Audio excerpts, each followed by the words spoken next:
we're back, and we're at Circuit World here at Blue Ridge. And like I said, we moved over here this morning, a little bit of rainy weather here in North Georgia, so we moved over just to make sure we were in the dry, and that gives us this comfortable location, nice, dry, warm, everything. I was almost snoozing in one of those reclining sofas. That is the upside. I'm here with Jessie Barton. She is the community relations director at Camera Hall, and that is the upside. We actually we were going to do it next week, but we really moved here in October. So this is our fall winter home. So get used to it.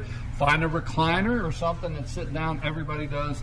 Yeah. And it gets comfortable. Yeah, I was kind of nodding off, watching the TV over there. And yeah, exactly. Perfect place. So. Jessie, how are you today? I'm good. How are you? I'm great, but folks, look, what we've been doing here is we're exploring so many different ways to take this segment, North Georgia Senior Living, that Jessie decided this week, after several weeks of different topics we put up, ask you, she went on social media, to ask you out there some things that are concerns or questions that you may have for us here on the show, or something we can help you with. And you got a very interesting response. You care to share that with us? I did. So I got a few responses, but one that really struck me. They said, what do we do if we have proof that a non-family caregiver has taken advantage of their loved one monetarily?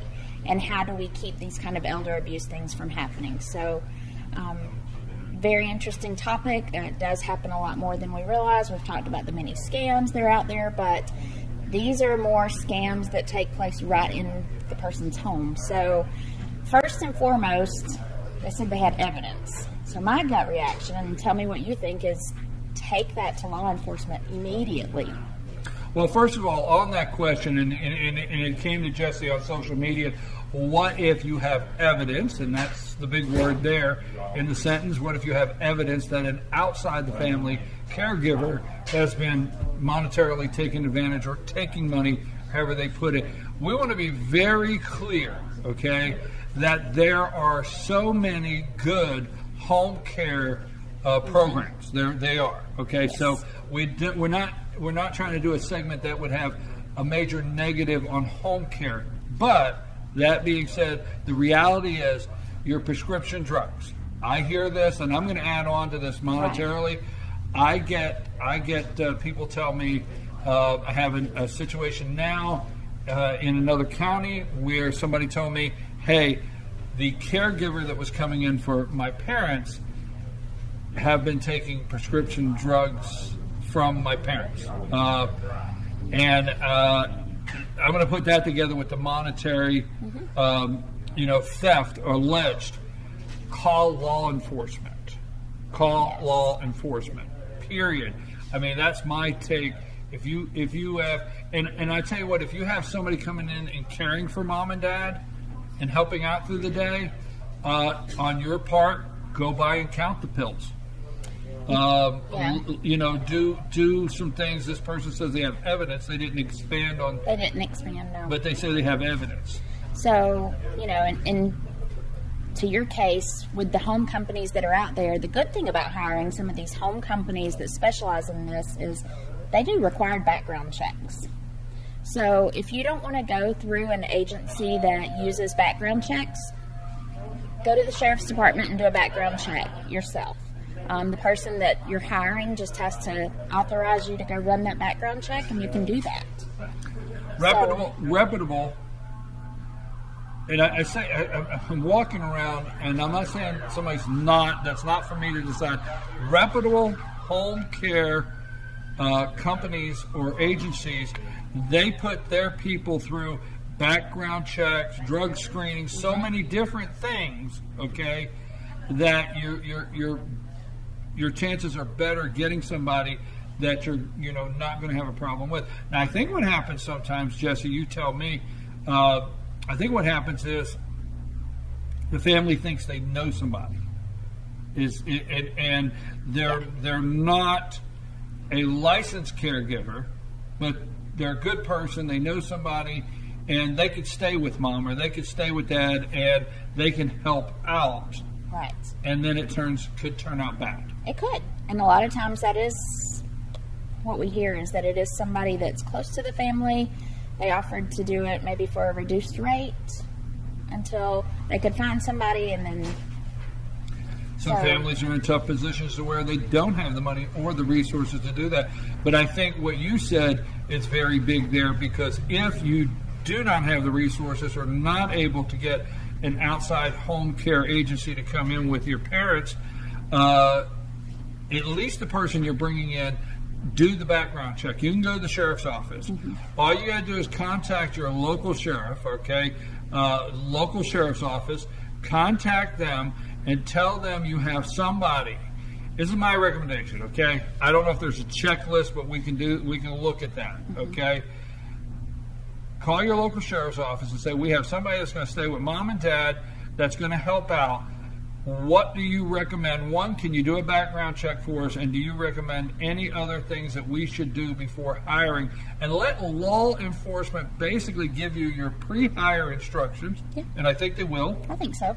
And then this individual says that they have evidence, so we can't tell you any more than call law enforcement.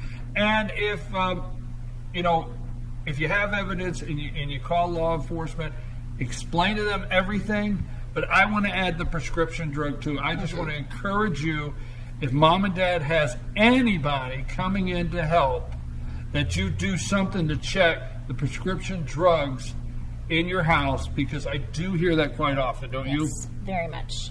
Too often. And it's too easy. Well, I would help you any way I can, so you can call us, 706-889-9700, and we can get you to the right places. We're limited to what we can do, but we can get you to the right places to look into that. You said you had something, a second one that... Well, and I just kind of wanted to tag on to that. With bringing evidence forth, be prepared for Adult Protective Services to get involved, no matter, they're doing it to protect the individual. So be prepared for them to ask some questions, but don't let that keep you from calling, because their job is to protect the person who is being abused, and that's called financial exploitation. So be prepared for Adult Protective Services. Don't be intimidated by it. If you're not doing anything wrong, but you're reporting somebody that has, then you have nothing to worry about. It's just going to help. That's just more evidence against the person who is supposedly doing the crime. Folks, this is North Georgia Senior Living with Jesse Barton, community. How did I get it blank? Community Relations. This is a big fancy title. Community Relations Director. Yes. There you go. Cameron Hall. Cameron Hall. Also, tell them how to get in touch with you at Cameron Hall, because, as Community Relations Director at Cameron Hall, not only does she have things that she's doing there, she would be glad to help you at any time with any of these other things that we discuss. How can people get in touch with you? Give me a call at 706-515-4100. Cameron Hall, LJ, Community Relations Director, Jesse Barton, and she is putting up through social media in different ways. Now, if something we discussed this morning and you say, hey, that's happening, or, I want to stay anonymous, but I need to talk to law enforcement, that could happen. You can always send notes to us at info, I-N-F-O, at fetchernews.com. Put in the subject matter, North Georgia Senior Living, or just Senior Living will do. We will know that. We'll get it to Jesse. We will look at it ourselves and help any way we can. Or if there's something you think you would like for us to cover on our segment, please don't hesitate to get in touch with us. I was going to ask you a question about fall. And I think what we ought to do with fall and Apple Festival and everything, I think we ought to do a little something of maybe some activities in North Georgia that seniors will enjoy, because fall is a great time up here. Fall is a beautiful time, and what better time to visit and pick out your retirement, buy a house up here, pick out your retirement place. Right. And and we'll talk apples. Some of them want to talk pumpkins. Pumpkins. Apples, right? Pumpkins. I like both. All right. They're good. So what did the barber say to the jack-o'-lantern, the pumpkin? With the knife, he's got the carving. Have you seen that cartoon? No. The barber's got the pumpkin's in the chair, and the guy's got a knife, and he says to the pumpkin, "Okay, what are we going with this time?" So, anyhow, you like that? That's cute. Corny. I love Corny. corny. I love Corny. it. Candy Hey, I'm your corn. host, BKP, Jesse Barton, Community Relations Director at Cameron Hall. Contact us if you have any questions. North Georgia Senior Living. I want to thank Circuit World this morning for this great location where we filmed the show. Also, say hello to our friends over at Sycamore Crossing. Couldn't be over there this morning. And don't forget, you come back tomorrow morning. No, not tomorrow. Yeah, wait a minute. Tomorrow. Just Today's stay with Friday. me. Yeah. Chill. I got this. Yeah. I got this. You just help me out here, but I got this. Monday, we'll be back in the studio 8 to 10. But tomorrow morning at 9 a.m., Gilmer Park and Rec. And let me run this by you really quick. Stay with me. I know it might be 10:01, but this is worth the. We will be live. Our first game at 9 a.m. in the morning, FYN TV. Gilmer 6 and under against Chastity. And then 7U is Gilmer against West Hall. 8U is Gilmer versus Chastity. 9U, Gilmer, Chastity. 10 o'clock, Chastity versus Fannin, Park and Rec. 11U, Gilmer versus Lumpkin. Those will all be live broadcast tomorrow on FYN TV. I do play-by-play announcing, but by time we get to the last game of the day, I don't even know if I'm on the 50-yard line, okay? Are these little football Yes, players? we do all day live broadcast all the way through, and I do play-by-play for about 8 hours. Tonight is our game of the week. It's Fannin Rebels and Cherokee Bluff. I will be up there tonight because that is a new school in the region, and I want to see Cherokee Bluff. Your Pickens Dragons are headed over to play Southeast Whitfield. Gilmer is off tonight, and Union is headed over for probably the toughest game in their schedule to Elbert tonight. So don't forget, follow us on Team FYN Sports Facebook, Instagram, and at Team FYN Sports, Twitter, and tomorrow morning, FYN TV. Youth football all day with Josh, myself, and Luther on the camera. Thank you, Jesse. I appreciate it. Thanks, Brian. I think that's all I have, Josh.